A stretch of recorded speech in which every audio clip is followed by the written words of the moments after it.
நினைத்து கொண்டதற்கு நன்றி.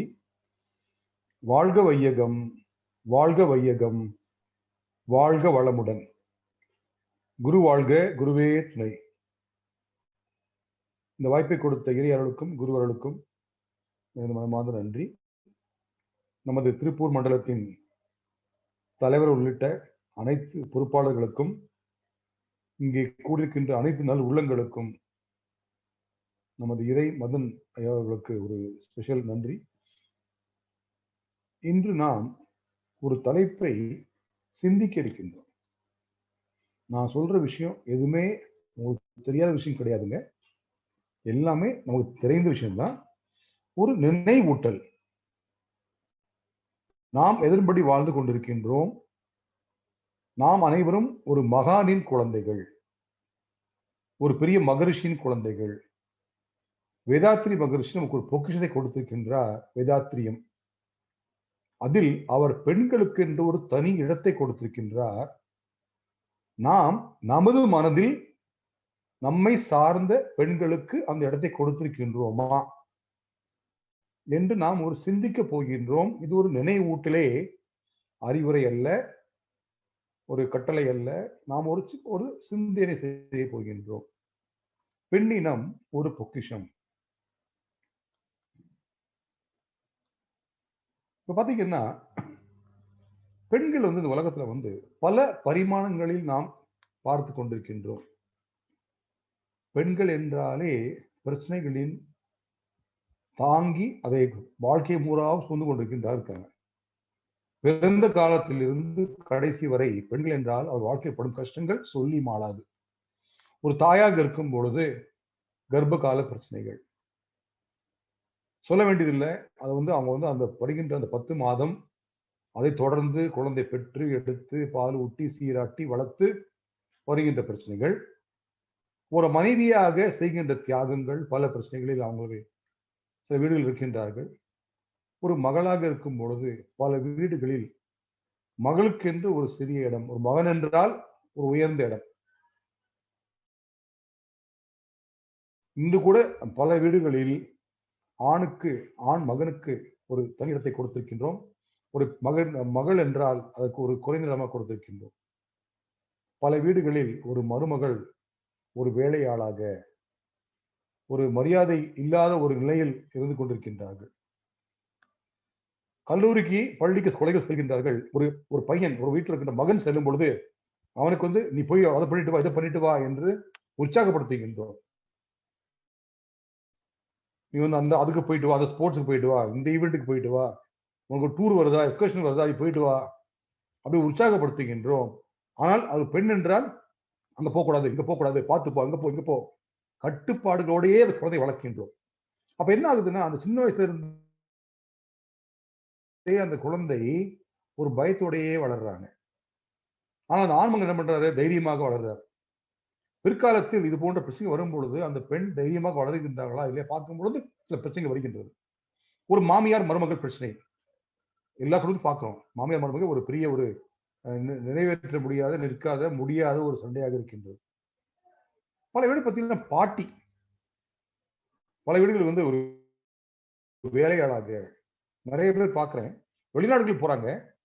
எங்க அம்மாவை கூப்பிட்டுருக்கேன், என்னுடைய மாமியாரை கூப்பிட்டுருக்கேன். என்ன பண்றாங்க மாமியாரும் அம்மாவும்? குழந்தைய பார்த்துக்கிறாங்க, வீட்டை பார்த்துக்கிறாங்க. இந்த கணவன் மனைவி வேலைக்கு போறாங்க. அப்போ ஒரு பெண் பிறந்த காலம் தொட்டு கடைசி காலம் வரை ஒரு கஷ்டமான ஒரு வாழ்க்கையை வாழ்ந்து கொண்டிருக்கின்றார்கள். அந்த பெண்ணுக்கு நாம் ஒரு மரியாதை கொடுத்திருக்கின்றோமா? சிந்திப்போம். ஆனா இயற்கை எப்படி வைத்திருக்கின்றது? அந்த பெண்ணை ஒரு உயர்ந்த இடத்தில் வைத்திருக்கின்றது. பெண்ணுக்கே குழந்தை பேரு. நம்ம யாரும் சொல்ல வேண்டியதில்லை. அதாவது ஒரு வாய்ப்பு வரும் பொழுது இயற்கை பார்த்திருக்கின்றது, இந்த பெண்ணால் தான் இதை செய்ய முடியும், மற்ற யாராலும் இது செய்ய முடியாது என்று உணர்ந்து அந்த பெண்ணுக்கு ஒரு சிறந்த இடத்தை கொடுத்திருக்கின்றது. இன்னொன்னு பாத்தீங்கன்னா, சயின்டிபிக்கா பாத்தீங்கன்னா, நம்ம உடம்புல கோடிக்கணக்கான செல்கள் உடம்புல இருக்கு. நம்ம இருக்க செல்லியே மிக மிக பெரிய செல் பெண்ணுடைய கருமுட்டை. ஆனால் இருக்கிறதுலயே சின்ன செல் ஆணின் விந்து. அதாவது நிறைய பேர் வீட்டுல பாக்குறோம், என்னாலதான் குழந்தை எப்படி ஆச்சு சொல்றோம். ஆனால் பாத்தீங்கன்னா நிறைய வீட்டுல என்ன ஆகுதுன்னா, ஓகே உன் குழந்தை இப்படி ஆயிப்போச்சு, அது நல்லா நடந்தா எனக்கு நமக்கு கிரெடிட் எடுத்துக்கிறோம், மோசமா இருந்தா தப்பா மாத்தி அங்க போட்டுடுறோம். ஆனால் அங்கே கூட என்ன இறைவன் எப்படி இருக்குன்னா, அந்த ஆணுக்கு ஒரு சின்ன அந்த விந்தை சின்னதா ஆக்கி செல்லையே சேர்ந்து சின்ன சின்ன அதனால கிளம்ப கூடாதுல்ல, என்னாலதான் அந்த குழந்தை பெருசு ஆச்சுன்னு சொல்லக்கூடாதுங்கிறதுக்காக ஆணின் விந்து தான் இருக்கிற சின்ன செல். இன்னொன்னு என்னன்னா, நீங்க நிறைய வீட்டை என்ன பாக்குறோம்னா, அது பெண் குழந்தையாக இருந்தால் அதுக்கு ஒரு வருத்தம், ஆண் பிறந்தால் அதுக்கு ஒரு விஷயம் புரியாது. பெண்ணா ஆண் தான் பித்த எடுத்துக்கணும் அப்படின்னு கொஞ்சம் குழந்தை அந்த பெண் மேல பாரத்தை போடுறோம். ஆனால் பாத்தீங்கன்னா குரோமோசோம்ஸ் வயிற்று 23 பேர் இருக்கின்றது ஒவ்வொருத்தருக்கும், ஒவ்வொரு செல்லையும் இருக்கு. அந்த 23வது பேர் பெண்ணுக்கு எல்லாமே 23 பேர் ஒரே மாதிரி இருக்கும், எக்ஸ் எக்ஸ் இருக்கும். ஆனால் ஆணுக்கு மட்டும் அது கடைசி 23வது பேர் எக்ஸ் ஒய் என்று இருக்கும். அது எக்ஸும் எக்ஸும் சேர்ந்து வந்தால் அது பெண்ணாகவும், எக்ஸ் ஒய் என்று வந்தால் அது ஆணாகவும் அந்த குழந்தை இருக்கும். அப்ப அங்க என்ன பண்றாங்கன்னா, ஆண் தான் தீர்மானிக்க, ஆணுடைய குடும்பம் தீர்மானிக்குது. ஆனா என்ன பண்றோம், யாரை குறை சொல்றோம், அந்த பெண்ணை குறை சொல்கின்றோம். உலகத்தில் இருக்கின்ற 50% ஆண், 50% அந்த பெண் கொடுத்த பரிசு. அதாவது உலகத்துல பாத்தீங்கன்னா எல்லாரோட உடம்புலையும் அந்த பெண்ணுடைய ரத்தம் தான் ஓடுகின்றது. அப்படி இருந்தும் அந்த பெண்ணை எப்படி நடத்தி கொண்டிருக்கின்றோம். பண்டைய பழக்கம் எப்படி இருந்துச்சு, சதி பாகுபாடு. பழைய காலத்துல வந்து ஒரு ஆண் மகன் இறந்தால் அந்த பெண் உடன்கட்டை ஏற வேண்டும். நான் மகரிஷிக்கு வந்து ஒரு பிரச்சனை வந்துச்சு. என்ன வந்துச்சு, மகரிஷி வந்து நார்த் இந்தியாவுக்கு போயிருக்கும் பொழுது அங்கே பலர் வந்தார்கள், அம்மா அம்மா ஐயா பார்ப்பதற்கு. மாதிரி சதி பழக்கத்தை நாம வந்து தொடர்ந்து நடத்த வேண்டும், அதுக்கு நீங்களும் கையெழுத்திட வேண்டும் என்று மகரிஷி கேட்டாங்க. மகரிஷி படிச்சு பார்த்தாங்க, நல்லா இருக்கே, பிரமாதமா இருக்கே, செஞ்சிடலாம், ஆனால் ஒரு சிறு திருத்தம் செய்து விடுங்கள், நான் கையெழுத்து போடுகின்றேன். சொல்லுங்க ஐயா, திருந்திடலாம். என்ன திருத்தணும் அப்படின்னா, ஒரு ஆண் மகன் இறக்கும் பொழுது பெண் உடன்கட்டை ஏற வேண்டும், அதே மாதிரி ஒரு பெண் மரித்தால் அந்த ஆண் உடன்கட்டை ஏற வேண்டும் என்று மாற்றுங்கள், நான் அதை ஒத்துக்கொள்கிறேன் என்று மகரிஷி சொன்னார். ஓடிவிட்டார்கள். இந்த நம்ம மகரிஷி வந்து பெண்ணுக்கு எப்பொழுதுமே எந்த விஷயத்திலுமே ஒரு தனி இடத்தை கொடுத்திருக்கின்றார்கள். நாம் அவர் வழி வந்தவர்கள், அவருடைய குழந்தைகள், அந்த பெண்ணுக்கு நாம் நல்ல ஒரு இடத்தை கொடுக்க வேண்டும். ஒரு துறவி தான் துறவியாகும் பொழுது அவருக்கு உரிய ஊருக்கு போறார். எதிரில் தந்தை வந்தால், அந்த துறவியின் தந்தை வந்தால், அந்த துறவியின் தந்தை அந்த துறவியின் காலில் விழுந்து வணங்க வேண்டும். ஆனால் அந்த துறவியின் எதிரில் அந்த துறவியின் தாய் வந்தால் அந்த துறவி தாயின் காலில் விழுந்து வணங்க வேண்டும். இதுதான் முறை. அங்கேயும் அந்த பெண்ணுக்கு ஒரு மரியாதை. நாயன்மார்கள் 63 பேர் இருக்காங்க, ஆனால் அனைவரும் நின்ற கோலம். ஆனால் காரைக்கால் அம்மையார் மட்டும் அமர்ந்த கோலம். அவருக்கு ஒரு தனி இடம். பித்ரு கொடுக்கிறோம். நம்ம வந்து என்ன பண்றோம், பித்ருக்கு பிண்டம் கொடுக்கின்றோம். காசிக்கு போறாங்க, கயாக்கு போறாங்க, அங்க என்ன பண்றாங்கன்னா உணவு பிண்டம் வைக்கின்றார்கள். அதை பிரித்து பிரித்து பெருசா வைக்கிறாங்க. அதை 72 பங்காக வைக்கின்றார்கள்.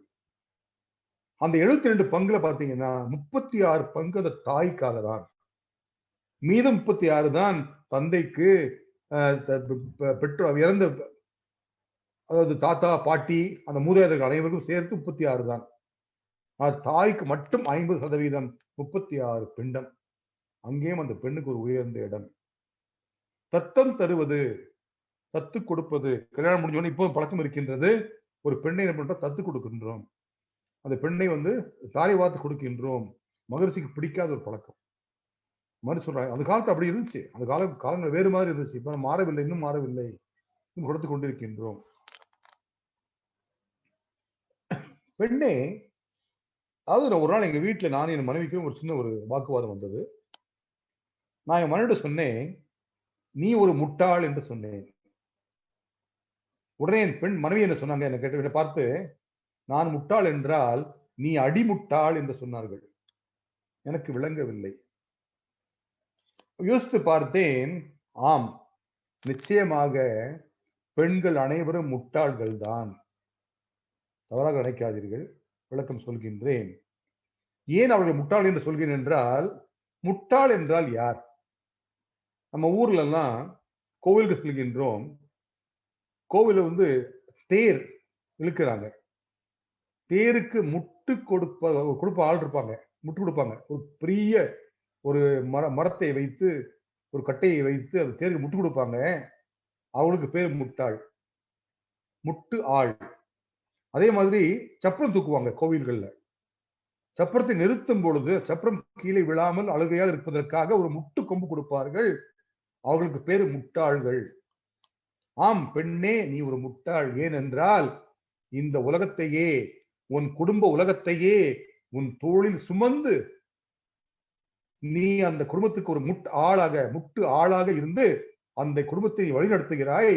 ஆம், எந்த பெண்ணுமே ஒரு முட்டு கொடுக்கின்ற ஆள் முட்டாள். சரி, எப்படி ஆண் முட்டாள் அடிமுட்டாள் ஆகிறார்கள்? அந்த பெண்ணுக்கு அடிபணிந்து வாழ்கின்ற ஆண் ஒரு அடிமுட்டாள். அப்ப கேட்கலாம், ஏன் அடிபணிந்து வாழ வேண்டும்? நான் வந்துங்க ஒரு 20 வருஷமா கவுன்சிலிங் பண்ணிட்டு இருக்கேன். அந்த ஒரு அனுபவம் சொல்றேன். எந்த வீட்டில் ஒரு மனைவிக்கு ஒரு இடம் கிடைத்திருக்கின்றதோ, எந்த வீட்டில் ஒரு மனைவியின் கை கொஞ்சம் அண்டர்லைன் பண்றேன், ஓங்கி இருக்கின்றதோ அந்த குடும்பத்தில் சந்தோஷம் அதிகமாக இருக்கும். எந்த வீட்டில் ஒரு ஆண் கை ஓங்கி இருக்கின்றதோ அங்கே சந்தோஷம் குறைவாக இருக்கும். அந்த ஆண் அந்த பெண்ணிடம், அம்மா நீ பண்ணு, உனக்கு செய்யும், உனக்கு திறமை இருக்கு, நீ பண்ணா ஓகே அப்படி இடம் கொடுத்தால் அந்த பெண் செய்வதெல்லாம் கணவனுக்காக, குழந்தைகளுக்காக தான். இல்லையா? அங்க ஆண் ஆதிக்கம் செலுத்தி, நான் தான் ஆம்பளை, நான் சொல்றதை நீ கேட்கணும், அப்படி ஆதிக்கம் செலுத்தினால் அந்த குடும்பத்தில் மகிழ்ச்சி குறையும். நீங்க எடுத்து பாருங்க, உங்க வீட்டுல, தெரிஞ்சவங்க வீட்டுல, சொந்தக்காரங்க வீட்டுல, எங்கே அந்த பெண்ணுக்கு ஒரு தனி இடம் கிடைத்திருக்கின்றதோ அங்கே சந்தோஷம் நிச்சயமாக அதிகமாக இருக்கும். இதுவரை என்னை யாரும் தவறு என்று வாதிடவில்லை இதுவரை. ஒரு வீட்டில் ஒரு பெண் கல்வி கொடுத்தால், அந்த பெண்ணுக்கு ஒரு கல்வி கிடைத்தால் அந்த கல்வி அந்த குடும்பத்துக்கே கிடைத்த கல்வியாகும். ஆனால் ஆணுக்கு கிடைத்தால் ஆணுக்கு மட்டும்தான் சமம். அதே மாதிரி ஆரோக்கியம் வரும் பொழுது ஒரு பெண்ணுடைய ஆரோக்கியம் அந்த குடும்பத்துக்கே ஒரு ஆரோக்கியமாக இருக்கின்றது. ஒரு உதாரணம், ஒரு வீட்டுல ஒரு இந்த காலகட்டத்தினால என்ன பண்றோம், இப்போ ஒரு ஆணும் வேலைக்கு போறாங்க, பெண்ணும் வேலைக்கு போறாங்க. அந்த வேலைக்கு போகின்ற அந்த ஆண் மகனுக்கு உடம்பு சரியில்லை என்றால் என்ன பண்ணுவாங்க, அம்மா நீ லீவ் எடுத்துக்கோமா. அப்போ அந்த பெண், வேலைக்கு போகின்ற பெண், வீட்டிலும் வேலை வெளியிலும் வேலை, அந்த வேலைக்கு போகின்ற அந்த பெண் விடுப்பு எடுத்து வீட்டில் உட்கார்ந்து கொண்டு கணவனை பார்த்துக் கொள்ள வேண்டும். அந்த வேலைக்கு போகின்ற ஆள், அந்த மனைவிக்கு நாளைக்கு ஒரு உடம்பு சரியில்லை என்றால் எந்த வீட்டிலாவது கணவன் விடுப்பு எடுத்து வீட்டில் இருந்து மனைவியை பார்த்து கொண்டது உண்டா? அப்போ ஒரு கணவனை விட மனைவியின் ஆரோக்கியம் மிக அதிகமாக தேவைப்படுகிறது. அப்போ ஒரு பெண்ணுடைய ஆரோக்கியம் குடும்பத்திற்கே ஒரு ஆரோக்கியமாக மாறும். ஒரு பெண் மகிழ்ச்சியாக இருந்தால் அந்த குடும்பத்தை மகிழ்ச்சியாக எப்பொழுதும் வைத்திருப்பார்கள். அப்பொழுது உங்கள் வீட்டில் இருக்கின்ற அனைத்து பெண்களுடைய மகிழ்ச்சி உங்கள் கையில் இருக்கின்றது. இன்னைக்கு பிள்ளைகள் எப்படி இருக்காங்க? மிக திறமைசாலிகள். அவர்கள் செய்யாத தொழில் கிடையாது. எந்த தொழிலும் இருக்கின்றார்கள். பல திறமைகள் இருக்கின்றது. எந்த துறையாக இருக்கட்டும், இன்னைக்கு வந்து பிளேன் ஓட்டுவதாக இருக்கட்டும், விண்ணுக்கு செல்வதாக இருக்கட்டும், கப்பல் ஓட்டுவதாக இருக்கட்டும், ஒரு ராணுவத்தை வேலை பார்ப்பதாக இருக்கட்டும், போலீஸ் துறையாக இருக்கட்டும், IAS ஆக இருக்கட்டும், நீங்கள் எந்த துறையை எடுத்தாலும் வந்து பெண்கள் இல்லாத இடமே கிடையாது. இதை பார்த்தீங்கன்னா பல நிர்வாகத்தில் பெண்கள் அதை உயர் பங்கெடுத்திருக்கின்றார்கள். எதையும் சாதிக்கக்கூடிய வல்லமை பெண்களிடம் இருக்கின்றது. இதை பார்த்தீங்கன்னா உலகம் முழு பெண்கள் டிராவல் பண்ணிட்டு இருக்காங்க. தனியாக காலம் போயிடுச்சு, தனியா போகக்கூடாதெல்லாம் கிடையாது. இப்போ உலகம் முழுவதும் பெண்கள் தனியாக, உங்க வீட்டு பெண்களே பல பேர் தனியா போயிட்டு இருப்பாங்க. வேலை நிமித்தமாகவோ குடும்ப காரணத்திற்காகவோ தனியாக டிராவல் பண்ணக்கூடிய, பல மணி நேரம் டிராவல் பண்ணக்கூடிய ஒரு வாய்ப்பு வந்திருக்கின்றது. நிர்வாக திறன் பெற்றவர்கள், மதுரை சொல்லுவாங்க, ஆண்கள் உடலில் வலிமை மிக்கவர்கள், பெண்கள் மன வலிமை மிக்கவர்கள். அப்போ ஒரு நிர்வாகம் செய்ய வேண்டும் என்றால் ஒரு மன வலிமை அதிகமாக தேவைப்படுகிறது. இன்னைக்கு வந்து பல நிர்வாகங்கள், பெரிய பெரிய MNC பாத்தீங்கன்னா நிறைய இடத்துல வந்து பெண்கள் தான் அங்கே முதன்மை ஆலோசகராக இருக்கின்றார்கள், CEO இருக்கின்றார்கள்.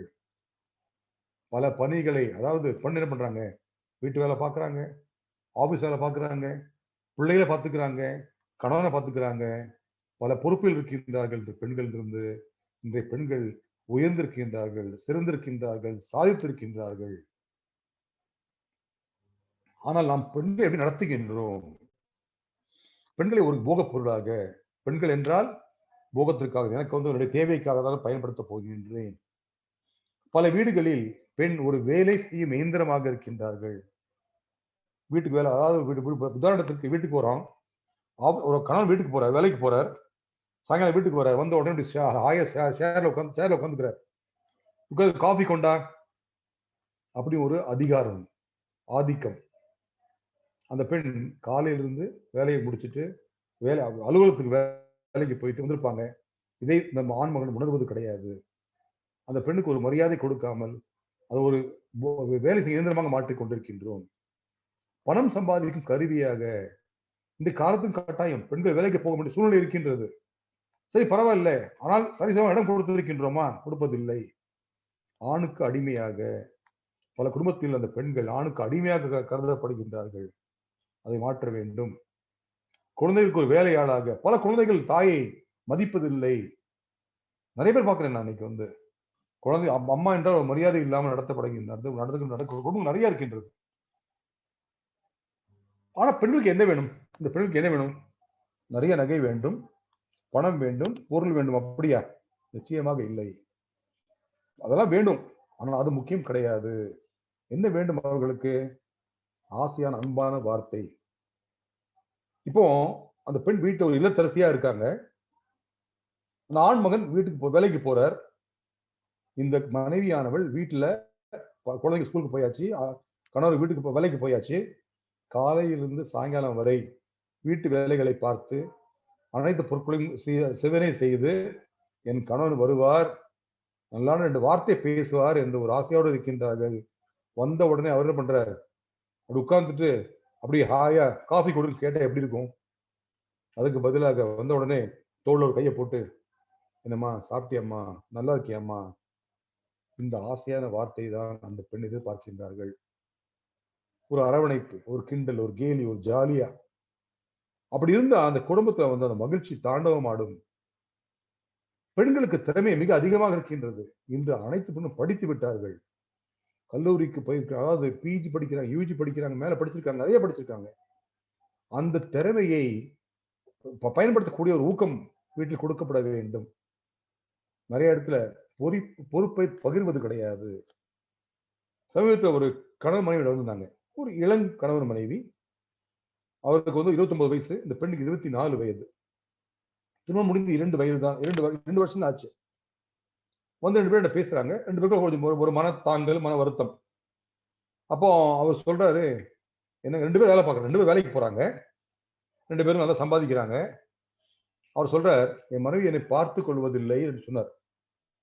நான் என்ன பார்த்துக் கொள்வதில்லை? என்னங்க, எனக்கு சமையல் பண்ணி தர மாட்டேங்கிறாங்க. சரி. வீடு சரியா பார்த்துக்க மாட்டேங்கிறாங்க. ரைட்டு. ஆனா எங்க அம்மாலாம் அப்படி இல்லை. எங்க அப்பாவுக்கு எல்லாம் செய்வாங்க. சரி தம்பி, ஓகே. அப்புறம் இல்லைங்க, நான் வந்து ஒரு உடம்பு சரியில்லை அப்படின்னா காலை அமைக்க கூட சொல்றேன், அமைக்க விட மாட்டேங்கிறாங்க. சரிப்பா, ஓகே. அப்புறம் வேற என்ன எதிர்பார்க்குறீங்க? வேற ஒண்ணுமே எதிர்பார்க்கலைங்க. வேலைக்கு போகணுமா வேண்டாமா? இல்ல வேலைக்கு போகணும். ஏன் வேலைக்கு போகணும்? இல்ல பணம் தேவைப்படுது, சம்பாதிக்கணும், அப்பதான் குடும்பத்தை நடத்த முடியும். ரைட். அப்போ அந்த மனைவியானவள் வீட்டை பார்த்துக்கணும், வீட்டை கூட்டணும், சமைக்கணும், வேலைக்கு போகணும், பணம் கொண்டு வரணும், நாளைக்கு குழந்தை பெற்றுக் கொள்ள வேண்டும்.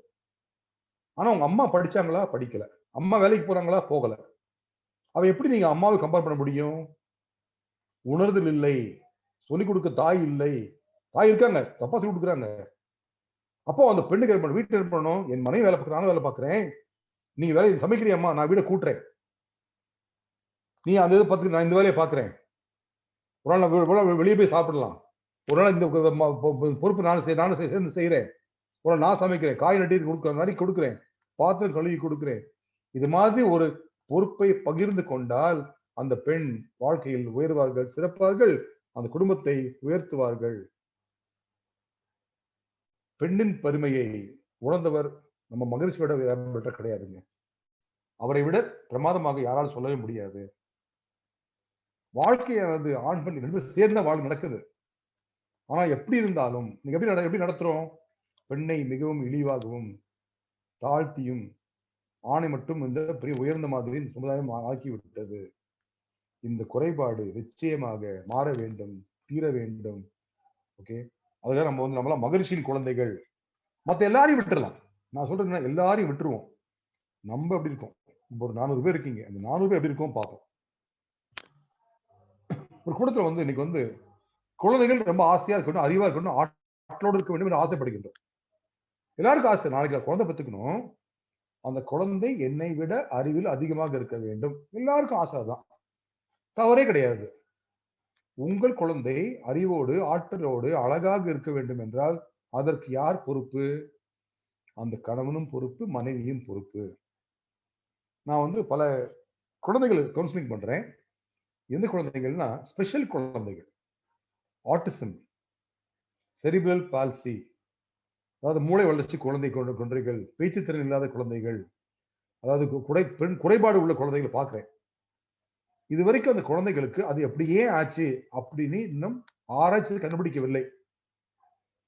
ஆனால் ஒன்று மட்டும் எனக்கு தெரிகிறது, கிட்டத்தட்ட ஒரு 40 குழந்தைகளை அந்த தாயோடு தந்தையோடு பார்த்திருக்கின்றேன். ஒன்று மட்டும் எனக்கு உறுதியாக தெரிகிறது, இந்த 40 குழந்தைகளுமே அந்த தாயின் வயிற்றில் இருக்கும் பொழுது அந்த தாய் தந்தை உறவு நன்றாக இல்லை. அதாவது நம்ம யோசிக்க நினைக்கிறோம், எந்த வயதில் ஒரு குழந்தைக்கு வீட்டில் நடக்கின்ற நிகழ்வுகள் தெரியும் அப்படி யோசிச்சு பாருங்களேன். உங்க வீட்டுல குழந்தை பிறக்குதுங்க, அந்த குழந்தை வந்து வளர்றாங்க, ஸ்கூலுக்கு போறாங்க, காலேஜுக்கு போறாங்க. எத்தனை வயசுல உங்க குழந்தைக்கு வீட்டில் நடக்கிறதெல்லாம் தெரியும் அப்படி யோசிச்சு பார்த்தா சொல்லுவோம் 10 வயசு, 12 வயசு, ஒரு 5 வயசு சொல்லுவீங்க. ஆனா உண்மை என்ன அப்படின்னா இதெல்லாம் தவறு. உண்மை என்ன அப்படின்னா உங்கள் குழந்தை 4 மாத கர்ப்பமாக வயிற்றில் இருக்கும்போது தெரியும். ஓ அப்படியா? ஆமா. அதாவது பிரெக்னன்சி 3 பிரிக்கிறாங்க. First trimester, second trimester, third trimester. முதல் ட்ரைமஸ்டர், முதல் 3 மாதம் முடிந்து 4வது மாதம் தொடங்கியவுடன் அந்த குழந்தைக்கு வெளியில் நடக்கின்ற நிகழ்வு எல்லாம் தெரியும். எப்படி தெரியும்? அம்மான்னு தெரியாது, அப்பான்னு தெரியாது. ஆனால் அந்த தாயும் தந்தையும் சந்தோஷமாக, ஆரோக்கியமாக, மன மகிழ்ச்சியாக இருந்தால் அந்த தாயின் வயிற்றில் பாசிட்டிவ் என்சைம் சுரக்கும். அது சுரந்து அந்த குழந்தையின் வாழ்க்கையை, வளர்ச்சியை நன்றாக ஆக்கும். இல்ல அந்த தாய் வருத்தமா இருக்காங்க, சண்டை போட்டு இருக்காங்க, மன உளைச்சலா இருக்காங்க, அப்பொழுது அந்த தாயின் வயிற்றில் என்ன சுரக்குது? கார்டிசோன்ஸ், ஸ்டீராய்ட்ஸ். இது சுரக்கும் பொழுது அந்த குழந்தையின் வளர்ச்சியை பாதிக்கிறது. அப்போ அந்த குழந்தை நன்றாக இருக்க வேண்டும் என்றால் எப்பொழுது நாம் குழந்தை பெற்றுக்கொள்ள வேண்டும் நினைத்தோமோ அப்பொழுது முதல் அந்த குழந்தையுடைய தாயுடைய மனநிலை, தந்தையோட மனநிலை நன்றாக இருக்க வேண்டும், அன்பாக இருக்க வேண்டும், ஆசையாக இருக்க வேண்டும். அப்படி இருந்தால் நிச்சயமாக நான் மகிழ்ச்சி சொல்ற மாதிரி அந்த குழந்தை கருவில் திருவாக இருக்கும். ஆனா நான் இப்படிதான் வச்சிருப்பேன், என் மனைவி மதிக்க மாட்டேன், ஆனா என் குழந்தை நல்லா இருக்கணும் அப்படின்னா சாத்தியம் கிடையாது. சயின்டிபிக்கலா பாசிபிள் கிடையாது. அப்ப பொறுப்பு யார்கிட்ட இருக்கு? 2 பேர்கிட்டயும் இருக்கு. அப்போ தாயும் தந்தையும் இணைந்து அங்கே அந்த செயல்பட வேண்டும். அந்த கணவன் அந்த மனைவிக்கு ஒரு நல்ல இடத்தை கொடுத்து அந்த அன்பான வைத்திருந்தால் நிச்சயமாக அந்த வீட்டில் ஒரு திருவாக அந்த கரு உருவாகும், உறுதியாக நிச்சயம் நடக்கும். அப்போ நான் பாக்குறோம், அங்க பிரச்சனை நிறைய இருக்கு. ஆனா வீட்டுல பிரச்சனை இருக்கும் செய்யும். ஆனா குழந்தை நல்லா இருக்கணும், நடக்க வாய்ப்பே கிடையாது. அப்போ தயவு செய்து நாம இப்ப நம்ம குழந்தை பிறந்திருக்கலாம், முடிஞ்சிருக்கலாம். உங்களுடைய அடுத்த குழந்தைகள், உங்க பேர குழந்தைகள், உங்களுடைய குழந்தைகளுடைய குழந்தைகள், வருகின்ற குழந்தைகள், அடுத்த சமுதாயம், அடுத்த ஜெனரேஷன் மிக நன்றாக இருக்கட்டும். இதை புரிந்து கொள்வோம், தெரிந்து கொள்வோம், அந்த இடத்தை குழந்தைகளுக்கு கொடுப்போம். இந்த ஏற்றத்தாழ்வுகளை நாம் நீக்க வேண்டும். இன்னைக்கு வந்து இயற்கையா நமக்கு வேற பிரச்சனைகள் இருக்கு. பெண்ணின் உருவமைப்பு வேறு, ஆணின் உருவமைப்பு வேறு. எப்படி தேவையோ அது மாதிரி இயற்கை அதை கொடுத்திருக்கின்றது. அதை மதித்து ஒழுகி நாம் செய்ய வேண்டும். பெண் என்றால் நிச்சயமாக பிசிக்கலா அவங்க வீக்கா தான் இருப்பாங்க. ஆண் அளவிற்கு அந்த பெண்ணுக்கு ஓகே உடல் வலிமை குறைவாக இருக்கும், ஆணுக்கு இருக்காது. ஆனால் அந்த பெண் மன அளவில் மிகவும் தைரியமானவள். பல வீட்டுல பாத்தீங்கன்னா எவ்வளவு பிரச்சனைகள் இருக்கும், தாங்கிட்டு வெளியே காட்டவே மாட்டாங்க. அந்த பெண்ணுக்கு நாம் ஒரு மரியாதை கொடுத்தோம் என்றால் நிச்சயமாக ஓகே அங்கே ஒரு அருமையான ஒரு நிகழ்வு நடக்கும். எந்த இடத்துல அந்த பாராட்டுகின்றோமோ, அன்பு பாராட்டுகின்றோமோ, ஆசையாக வைத்திருக்கின்றோமோ, அந்த பெண் நிச்சயமாக மதிக்கப்பட்டு அந்த குடும்பமே அருமையாக இருக்கும். இப்ப பழைய பாத்தீங்கன்னா, இந்த தாலி என்பது ஒரு சின்னமாக இருந்துச்சு. மகரிஷி சொன்ன விஷயங்கள். ஒரு சீர்திருத்தம் வந்திருக்கின்றதா? எப்படி இருக்கின்றது? மகரிஷி சொல்லுவாங்க, தாலி ஏன் அந்த காலத்துல ஏன் தாலி கட்டினாங்க? ஒரு ஆண் மகன் ஒரு பெண்ணை திருமணம் செய்ய வேண்டும் என்றால், அந்த வாழ்கின்ற காலம் எங்கேயோ காட்டுல வாழ்ந்தாங்க. காட்டில் பல பிரச்சனைகள். என்ன பிரச்சனைகள்? மிருகத்தின் பிரச்சனைகள், இயற்கை சீற்றம், வேறு மனிதர்களிடமிருந்து பிரச்சனைகள். அப்ப அந்த ஆண் வீரமாக இருக்க வேண்டும். ஆபத்து காலத்தில் பெண்ணை காப்பாற்ற வேண்டும். அப்ப என்ன பண்ணாங்க? ஒரு பெரிய மிருகத்தை கொண்டு போய் அடித்து, அதை கொன்று, அந்த மிருகத்தின் ஒரு பகுதியை கொண்டு வந்து அதை தாலி என்ற சின்னமாக அணிவித்தார்கள்.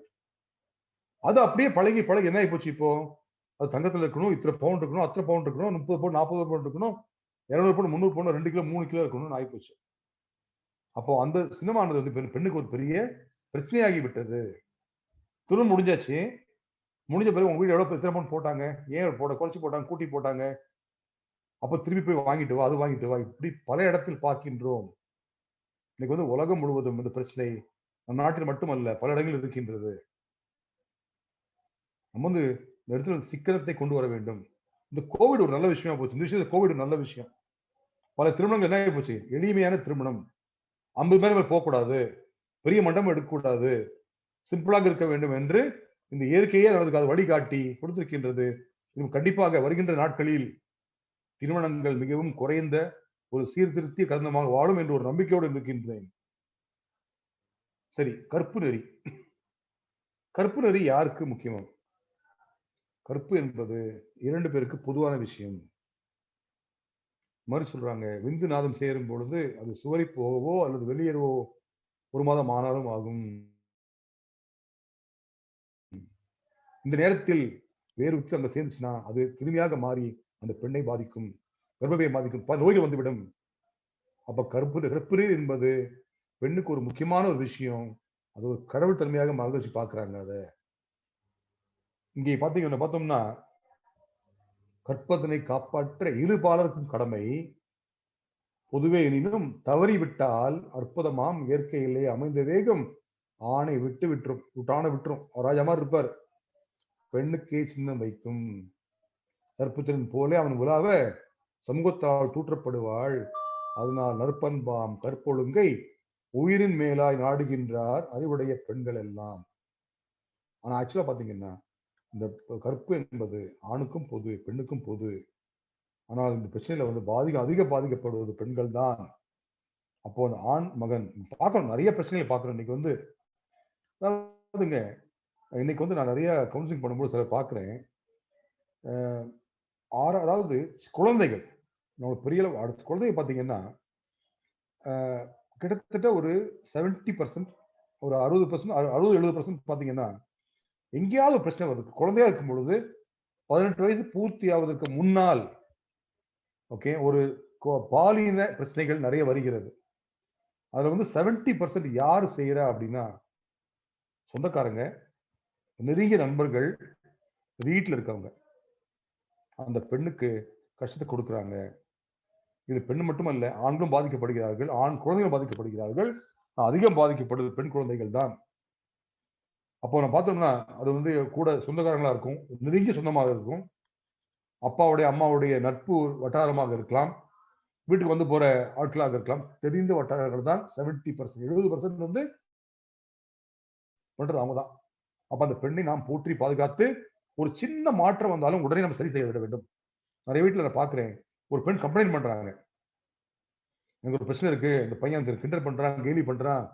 உடனே நிறைய வீட்டுல என்ன பண்றாங்கன்னா, தப்பு ஓ மேலதான், நீ அப்படி பண்ற, இப்படி பண்ற, நீ அப்படி ட்ரெஸ் போடுற. அப்ப அங்க பண்ண அந்த இடத்துல வந்து அந்த பெண்ணுக்கு துணையாக நீ கவலைப்பட, நான் பாத்துக்கிறேன்னு சொல்லி அந்த பெண்ணுக்கு துணையாக இருந்தால் பிற்காலத்தில் இந்த பெண் பாதிக்கப்பட மாட்டாள். ஒரு சின்ன உதாரணம் சொல்றேங்க. ஒரு பெண்ணை கூட்டு வந்தாங்க, அப்பா அம்மா ஒரு 5-6 பேர் வந்தாங்க. அந்த பெண்ணை கூட்டிட்டு வந்தாங்க. 31 வயசு அந்த குழந்தைக்கு. நான் குழந்தை சொல்றேன், 31 வயசு குழந்தை. அந்த குழந்தை பாத்தீங்கன்னா அப்படியே உட்கார்ந்தே இருப்பாங்க, பேச மாட்டாங்க, என்ன பேச மாட்டாங்க. அந்த பெண் வந்து 31 வயசுல யார்கிட்டயும் பேச மாட்டாங்க. நான் அந்த பொண்ணு தனியா பேசுறேன்னு சொல்லிட்டு எல்லாரும் வெளிய சொல்லிட்டு அந்த அம்மாட்ட பேசினேன். அந்த பொண்ணுக்கு என்னம்மா ஆச்சு? ஏன் இப்படி இருக்கீங்கன்னு கேட்டேன். பேச சொன்னாங்க, ஐயா நான் வந்து 10வது படிக்கும் பொழுது, வயது 15 வயது. 15 வயதில் 10வது படிக்கும் பொழுது, நான் வீட்டுல பள்ளிக்கூடம் போறேன். பள்ளிக்கூடம் போகும் பொழுது, பஸ் ஸ்டாண்டுக்கு போய் பஸ் ஏற போறேன். பஸ் ஸ்டாண்ட்ல நிக்கும் பொழுது, ஒரு பையன் பக்கத்துல வந்தான். வந்து என் மேல கைய வச்சான். எனக்கு வந்து தாங்க முடியாத ஒரு வருத்தம் வந்தது. நேரா வீட்டுக்கு போனேன். அன்று முதல் நான் பள்ளிக்கூடத்துக்கு போகவில்லை. வீட்ல சொல்லல. ஏன்னா வீட்ல சொன்னா பயம். வீட்ல சொன்னா அடிப்பாங்க, திட்டுவாங்க. அப்ப வீட்ல என்ன சொல்றாங்க, எனக்கு பள்ளிக்கு ஸ்கூல் போக பிடிக்கல. ஏன் பிடிக்கல? போக மாட்டேன், போக மாட்டேன், போக மாட்டேன். இப்படியே சொல்லி, சொல்லி, சொல்லி உண்மைய சொல்லாம அந்த குழந்தைக்கு மாத்திரை குடுத்து, பல மாந்திரிகள் பார்த்து, பல சாமியார்ட்ட கூட்டு போயி, அந்த பொண்ணுக்கு மாத்திரை எல்லாம் குடுத்து, குடுத்து, குடுத்து அந்த குழந்தை மிக மோசமாகி விட்டார்கள். வயது இப்போது 31 வயது. 16 வருஷம் போச்சு அந்த குழந்தைக்கு. யார் திருப்பி குடுப்பா அந்த குழந்தைக்கு அந்த வயச? அந்த வாழ்க்கை யார் குடுக்க முடியும்? இதுபோல் நிகழ்வுகள் நிறைய நடக்கின்றது. நாம் மிக மிக தைரியமாக அந்த குழந்தைக்கு துணிவை கொடுத்து, துணிச்சலை கொடுத்து நிச்சயமா செய்ய வேண்டும். இது நம்முடைய கடமை. அதாவது சம உரிமை அப்படின்னா என்ன? பெண் செய்யறதுல ஆணும் செய்யணும் அப்படின்னு கிடையாதுங்க. அந்த பெண்ணுடைய திறமையை பயன்படுத்தக்கூடிய ஒரு உரிமையை, ஒரு இடத்தை நாம் கொடுக்க வேண்டும். ஒரு பெண்ணுக்கு திறமை இருக்கின்றதா? ஆற்றல் இருக்கின்றதா? அறிவு இருக்கின்றதா? அதை உயர்த்தி வாழ்க்கையில் வெற்றி பெறுவதற்கு நாம் இடத்தை கொடுப்போம். இதை கொடுத்தாலே போதும். அதாவது வந்து அவங்க பெண்கள் சில வீட்டுல பெண்கள் அதிகமா படிச்சிருக்காங்க. அதிகமா சம்பாதிக்கிறாங்க. பல ஆண்களுக்கு பொறுக்கவில்லை. இது பிரச்சனை வருது. இன்னைக்கு வந்து நிறைய பாத்தீங்கன்னா, பெண்கள் தான் மார்க் அதிகம் வாங்குறது, நிறைய படிக்கிறது, அது போன்ற வாய்ப்பு இருக்கும் பொழுது, அந்த பெண்களுக்கு அந்த இடத்தை கொடுப்போம். எல்லாரும் பெற்றெடுத்து அவங்க தான் பெற்றெடுத்திருக்காங்க. இருந்தாலும் அங்கே நாம அந்த இடத்தை கொடுக்கிறது கிடையாது. அதை கொடுத்து பார்த்தால் நிச்சயமாக அந்த பெண்கள் நம்மை பெருமைப்பட வைப்பார்கள். இங்க வந்து அவங்க மகிழ்ச்சி சொல்றாங்க, அருமையா சொல்லிருக்காங்க. பெண்கள் உயர்ந்தவர்கள் அல்ல, தாழ்ந்தவர்கள் கிடையாது, ஈக்குவலும் கிடையாது, சிறப்பானவர்கள், ஸ்பெஷல். ஸ்பெஷல் சும்மா வார்த்தையால சொல்லி பிரயோஜனமே கிடையாது. ஸ்பெஷல் ஸ்டேட்டஸ் கொடுங்க, கொடுத்து பாருங்க. அவங்கள உங்க வீட்டையே, உங்க குடும்பத்தையே, உங்க சொசைட்டியே, உங்க கிராமத்தையே மாத்திடுவாங்க. மகரிஷி வந்து நம்முடைய மகரிஷி வந்து ஒரு அருமையான நெசவாளர் குடும்பம் வந்ததுனால அவங்களுடைய ஆசையை பாருங்க. பெண்களுக்கு தையல் பேரே வந்தது. ஏனென்றால் குடும்பத்தை கோர்வையாக இணைத்து செய்கின்றதால் பெண்களுக்கு தையல் என்று பெயர் வந்ததுன்னு சொல்றாங்க. இன்னொரு பேருக்கு நேரிழையாள். அப்போ வந்து பாவு நெய்யும் பொழுது ஓகே அந்த ஊட போகின்ற முதல் பாவு வந்து நேரிழை. அது கூட குறுக்கே சேர்த்தப்பட்ட நூலில் தான் ஊடுதான். அது ஊடுன்னு சொல்லுவாங்க. குறுக்கே போறது அது ஆணாகும் சித்தரிக்கிறாங்க. அப்போ இந்த பெண்ணுக்கு நாம் சம உரிமை கொடுத்து திறமையை பயன்படுத்தக்கூடிய ஊக்கத்தை கொடுத்தால் அந்த பெண் அருமையாக நடத்தப்படுவார்கள். இன்னைக்கு வந்து சமூகத்துல எல்லாமே பாக்குறோம். ஓகே எங்க போனாலும் ஆபீஸ்ல நிறைய ஆபீஸ் பிரச்சனைகள் இருக்கு. நிறைய ஆபீஸ் ஒர்க் பண்ற நான் கவுன்சிலிங் பண்றேன். ஆபீஸ் வந்து என்ன பண்றாங்க, ஒரு பெண் வந்து மேல பொசிஷன் போறது ரொம்ப ரொம்ப கஷ்டம். ஆணுக்கு வந்து இடம் அதிகமாக இருக்கின்றது. அது மட்டுமல்ல, சில இடத்துல ஆபீஸ்ல பாத்தீங்கன்னா அந்த பெண்ணை தப்பான வழியில் போக வைக்கின்றார்கள். கஷ்டமாக இருக்கின்றது. நிறைய இடத்துல சம உரிமை என்பதே கிடையாது. சத்தம் கொடுப்பது ஒரு பிரச்சனையாக இருக்கின்றது. இன்னைக்கு வந்து பெண்ணை ஒரு போக பொருளை நினைக்கின்றோம். நிறைய அட்வர்டைஸ்மெண்ட் பார்க்கிறோம். அந்த அட்வர்டைஸ்மெண்ட் விற்கிற பொருளுக்கும் பெண்ணுக்கு சம்மந்தமே இருக்காது. ஆனா அந்த பெண்ணை வந்து தவறாக சித்தரித்து அந்த பொருளை விற்கிறாங்க. எவ்வளவு மோசமான விஷயம். இது ஒரு முக்கியமான விஷயங்க. மாமியார் மருமகள் மாதிரி சொல்றாங்க. 2 லா இருக்கின்றது. இதை தீர்க்க முடியாத ஒரு லா. ஒன்னு மதர் இன் லா, ஒன்னு டாட்டர் இன் லா. என்னுடைய அனுபவத்துல நான் பார்க்கிறேன். எந்த ஒரு மாமியாரும் மருமகளை மகளாக பார்க்க முடியாது. எந்த ஒரு மருமகளும் மாமியாரை தாயாக பார்க்க முடியாது. நான் தாயா ஒரு மகளா வச்சுக்கிறேன், நான் அம்மாவா பார்த்துக்கிறேன், நடக்காது. எதிர்பார்க்க வேண்டாம். எதிர்பார்ப்புகள் ஏமாற்றத்தை தரும். கல்யாணம் முடிஞ்சுச்சா தனியா வச்சிருங்க. அவன் தனியா இருக்கட்டும், வந்து போகட்டும், அவரும் நல்லா இருக்கும். இந்த போராட்டத்துக்கு இது வரைக்கும் முடிவு கிடைக்கல. இது வரைக்கும் ஒரு ரொம்ப சூப்பரான குடும்பம் நான் பார்க்கல. ஆனா அப்படி தூரத்துல இருந்தாலே பரவாயில்ல, பிரச்சனை குறைவாக இருக்கும். ஆனால் சில இடத்துல வந்து ஓகே மறுமணம் அன்னை போல நினைக்கணும். அப்படின்னு எனக்கு ரொம்ப ரொம்ப கஷ்டம். ஆனால் வாய்ப்புகள் வரலாம். வருகின்ற காலங்கள் அது எப்போ உணர்றாங்களோ அப்போ வந்து வர வாய்ப்பு இருக்கின்றது. மனுஷ அருமையா சொல்லியிருக்காங்க, பெண் வயிற்றில் உருவாகி பெண் பாலுண்டே வளர்ந்தாய், பெண் துணையால் வாழ்கின்றாய், அந்த பெண்ணின் பெருமையை நீ உணர்ந்து கொள். அதாவது பெண்ணின் பெருமையை பார்த்துக்கோம், இதை விட யாரும் பெற்றா சொல்ல முடியாது. பெண்களின் பெரும் மதிப்பை உணர்ந்தே உள்ளேன். பேருலகில் வாழ்கின்ற மக்கள் எல்லாம் பெண் இனத்தின் அன்பளிப்பே என்னில் வேறு என்ன பெருமை இதை விட எடுத்து கூறுவதற்கு. அதாவது நீ குழந்தை வளர்க்கறதுல வந்துங்க, ஓகே, ஒரு பெண்ணால் குழந்தை வளர்க்க முடியும். ஒரு வீட்டுல ஒரு சின்ன ஒரு தப்பா நினைக்காதீங்க, ஒரு சின்ன உதாரணம். ஒரு வீட்டுல ஏதாவது ஒரு காரணத்தினால் அந்த ஒரு பெண், அந்த மனைவியானவள், ஓகே, இறந்துட்டாங்க அப்படின்னா அந்த குடும்பத்துல அந்த குழந்தை வளர ரொம்ப ரொம்ப கஷ்டம். ஆனால் ஒரு ஆண் மகன் இறந்து விட்டாங்கன்னா அந்த மனைவியானவள் அந்த குழந்தைகளை நன்றாக உயர்த்தி அவங்களை சாதிக்க வச்சிடுறாங்க. ஆனா எந்த வீட்டில் குழந்தைகள் தந்தையெல்லாம் வளர்றாங்களோ நல்லா இருக்காங்க, தாயெல்லாம் வளரவே முடியல. அப்ப தாய்க்கு வந்து ஒரு பெரிய அதை என்னதான் வேலை பண்ணி கஷ்டப்பட்டு சம்பாதிச்சு குழந்தையை காப்பாத்திடுறாங்க. அப்படி இருக்கும் பொழுது, நன்றாக இருக்கும் பொழுது, இந்த காலத்துல வந்து பொருளாதாரமா இருக்கட்டும், வீட்டு வேலை எல்லாரையும் ஒரு சம உரிமை கொடுத்தால் ரொம்ப அருமையாக இருக்கும். அதாவது மகர்ஷி ஒரு அருமையான விஷயம் கொடுத்திருக்காங்க. நமக்கு பெண்ணு வந்து என்ன கொடுத்துருக்காங்க வந்து மனைவி வேட்பு நாள். இந்த மனைவி வேட்பு நாள் வந்து நம்ம எல்லாரும் போறோம், மன்றத்துக்கு போறோம், உலகம் முழுவதும் போகின்றோம். அங்க போய் கணவன் மனைவி கையை பிடிச்சிட்டு, மனைவி கையை பிடிச்சிட்டு ஒரு அருமையான தவம் செய்து ஒரு கனியை பரிமாறி, ஒரு மலரை பரிமாறி அந்த நாளை கொண்டாடுகின்றோம். இதை வந்து நம்ம வந்து உண்மையிலேயே மனசார செய்கிறோமா, ஃபார்மாலிட்டியாக பண்றோமா அப்படின்னு நம்ம கொஞ்சம் யோசிக்கணும். எந்த இடத்துல இது வந்து ஒரு என் மனைவியை நான் போற்றுகின்றேன், என் வாழ்நாள் முழுவதும் போற்றி பாதுகாக்கின்றேன் என்று உண்மையால மனசார செஞ்சு ஒரு மாற்றத்தை கொண்டு வந்தீங்கன்னா அந்த பெண் செய்வதெல்லாம் குடும்பத்திற்காக தான். அந்த பெண்ணுக்கு ஒரு ஸ்பெஷல் இடத்தை கொடுங்க. அதாவது ஆங்கிலத்தை அப்கோர்ஸ் கருவேப்பிலை வந்து எல்லாமே வந்து வேற மாதிரி அமைஞ்சிருக்கு. ஓகே, அந்த பெண் அருமையாக சூப்பராக இருந்தால், ஓகே, அந்த குழந்தை பிரமாதமாக வளருவார்கள். நம்பி சொன்னேன் அதை. ஓகே, அதனால வந்து நம்ம குழந்தைக்கு ஒரு நல்ல இடத்தை கொடுப்போம். ஆங்கிலத்தில் பார்த்தீங்கன்னா பெண்ணுக்கும் ஆணுக்கும் இருக்க வார்த்தைகள் கொஞ்சம் பாருங்களேன். ஹி ஷி, ஆணுக்கு ஹி என்றும் பெண்ணுக்கு ஷி என்றும் சொல்றோம். அப்போ யோசிச்சு பார்த்தேன், இந்த 3 வார்த்தை கொஞ்சம் யோசிச்சு பார்த்தேன். ஏன் ஹி அண்ட் ஷி அப்படின்னா, எஸ் என்னது எக்ஸ்ட்ரா எக்ஸ் போடுறோம், எக்ஸ் போட்டா அது ஷி வந்து பெண்ணை குறிக்கின்றது. எஸ் ஏன் அப்படின்னா அந்த பெண் ஒரு ஸ்பெஷல், மகரிஷி சொல்ற மாதிரி அவள் சிறப்பானவள். அடுத்தது பாத்தீங்கன்னா மேன் அண்ட் விமன், மேன் என்றால் ஆணையும் விமன் என்றால் பெண்ணையும் குறிக்கின்றது. அப்ப எக்ஸ்ட்ராவா WO ஆட் பண்றோம். ஏன் W ஆட் பண்றோம் அப்படின்னா, WO எதை குறிக்கின்றது, அந்த பெண்ணின் கர்ப்பப்பையை குறிக்கின்றது. ஊம், அந்த பெண் கர்ப்பப்பை தாங்கி இருக்கிறதுனால் அவள் விமன் ஆகின்றாள். அடுத்து பாத்தீங்கன்னா மேல் ஃபீமேல், அதான் மேல் அடுத்து ஃபீமேல், FE ஆட் பண்றோம். யோசிச்சு பார்த்தேன் எப்படி இந்த பேர் வச்சிருக்காங்கன்னு யோசிச்சு பார்த்தேன். FE என்றால் என்ன, கெமிஸ்ட்ரி படிச்சிருப்போம், நம்ம கெமிஸ்ட்ரி படிச்சிருக்கோம்.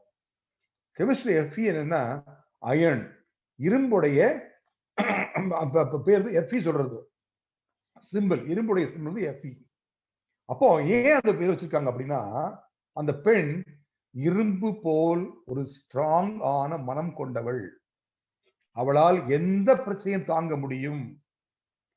அந்த பிள்ளையை பெற்று எடுக்கும் பொழுது படுகின்ற வலி உள்பட அவ்வளவு திறமை இருக்கின்றனால் அதே அவள் இரும்பை போன்று சக்தி வாய்ந்தவள் என்பதற்காக அங்க அந்த FE ஆட் பண்ணி ஃபீமேல் என்று வைத்திருக்கின்றார்கள். அப்போ சந்தோஷமா இருந்துச்சு. அப்போ எல்லாமே ஒரு காரணமாக இருக்கின்றது. அது ஆங்கிலமோ தமிழோ எல்லா இடத்தையும் பாத்தீங்கன்னா அந்த பெண்ணுக்கு ஒரு தனி மதிப்பு இருக்கின்றது. இப்போ நம்ம மகிழ்ச்சி வந்து நிறைய விஷயம் கொடுத்துருக்காங்க. நம்ம அனைவரும் மகிழ்ச்சி வழி வந்திருக்கோம். எனக்கு ஒரு சின்ன ஆசை என்னன்னா, ஒரு சின்ன சிந்தனை செய்வோம். இப்பொழுது ஒரு 5 நிமிஷம் நம்முடைய வாழ்க்கையில ஒரு வேதாத்திரியனாக நான் செல்கின்ற இடம் எல்லாம் நிறைய பெண்களை பார்க்கின்றேன். நம்ம எல்லாருமே பார்க்கிறோம். மன்றத்தில், நம்முடைய வீட்டுல, இப்ப நம்ம வீட்டுல இருக்கின்ற மகள், மருமகள், மாமியார், தாய், வருகின்ற நட்புகள், உறவுகள் நல்லா வச்சிருக்கோமா அவங்க எல்லாரையும்? சிந்தனை செய்வோம். நான் என் வாழ்க்கையில் என் கூட வேலை பார்க்கிற பெண்கள் இருக்காங்க, நான் நல்லா வச்சிருக்கேன் அவங்கள எல்லாரையும் அப்படின்னு நம்ம எல்லாரும் யோசிப்போம். நம்ம எல்லாரும் வேலை பார்க்கிறோம், ஒவ்வொருத்தரும் வேலை பார்க்கிறோம். நான் என்னோட இருக்கிற உறவாட அனைத்து பெண்களை நன்றாக வைத்திருக்கேன், மதிக்கின்றேன், போற்றிருக்கின்றேன். அப்ப சொல்லும் பொழுதுதான் உண்மையில் நம்ம வேதாத்திரியாக இருக்க முடியும். மகரிஷி அந்த பெண்ணுக்கு ஒரு தனி இடத்தை கொடுத்திருக்கின்றார். நாம் ஒரு ஃபார்மாலிட்டியாக சும்மா ஃபார்மல் பேச்சுக்காக இல்லாமல் உண்மையிலேயே உணர்ந்து, அது யாராக இருக்கட்டும், உங்கள் மகளாக இருக்கட்டும், மருமகளாக இருக்கட்டும், வாழ்க்கையில் எங்கே இந்த பெண்ணை நீங்க பார்த்தாலும் அந்த பெண்ணுக்கு ஒரு தனி இடத்தை கொடுங்கள். ஏன் அப்படின்னா எல்லாம் சொல்லணும். ஓ, அங்க அந்த ஐயாட்ட போனோம்னா ஒரு பெண்ணு தனி மரியாதை உண்டு. ஏன் அப்படின்னா அவர் ஒரு வேதாத்திரியன் அப்படி என்று உலகமே நம்மளை போற்ற வேண்டும். அப்படி ஒரு நம்ம மகிழ்ச்சி கொடுத்த அந்த ஆகஸ்ட் 10 நம்ம செய்து கொண்டிருக்கின்றோம். மனைவியை வேட்டு நாள். ஓகே, அதை ஒரு கடமையாக செய்யாமல் உணர்ந்து மனதார சந்தோஷமாக அதை செய்து அந்த பெண்ணுக்கு தனி இடத்தை கொடுத்தால் நிச்சயமாக நாம் நம் வாழ்க்கையில் ஓகே நம்ம சாதனை அனைத்து பெண்களையும் உயர்த்தி குடும்பமும் சமுதாயமும் நிச்சயமாக உயரும். நீங்க பாத்தீங்கன்னா பெண்கள் அதாவது பெண்கள் முன்னேறினால் குழந்தைகள் முன்னேறுவாங்க. எந்த வீட்டு பெண்கள் பிரச்சனைக்கும் குழந்தைகள் வாட கஷ்டமா இருக்கு. அதாவது நான் சொல்ல எப்பவுமே ஒரு கணவன் மனைவி வீட்டில் இருக்காங்க, 2 பேருக்கும் தர்க்கம் வருகிறது, சண்டை வருகிறது. சண்டை போட்டாங்கன்னா அதிகம் பாதிக்கப்படுவது கணவனா மனைவியா கணவனா? 2 பேரும் இல்லைங்க, குழந்தைகள் தான். 2 பேர் பாதிக்கப்படுறாங்க, ஆனா அதிகம் பாதிக்கப்படுறது குழந்தைகள் தான். அப்போ அந்த குழந்தைகளுக்காக அந்த கணவன் மனைவிக்காக நன்றாக வைத்துக் கொள்ள வேண்டும். இன்னைக்கு பெண்கள் எந்த நாட்டுல, எந்த சமுதாயத்துல, எந்த குடும்பத்துல பெண்கள் மதிக்கப்படுகின்றார்களோ அந்த சமுதாயம், அந்த குடும்பம், அந்த நாடு நிச்சயமாக முன்னேறும், வாழ்வு சிறந்து உயரும். இந்த வாய்ப்பை கொடுத்த நாம வந்து அதாவது நான் என்ன சொல்றேன்னா, நாம இங்க இருக்கிற ஒரு 4 பேர் இருக்கோங்க. நாம் அனைவரும் வேதாத்திரிய அன்பர்கள்.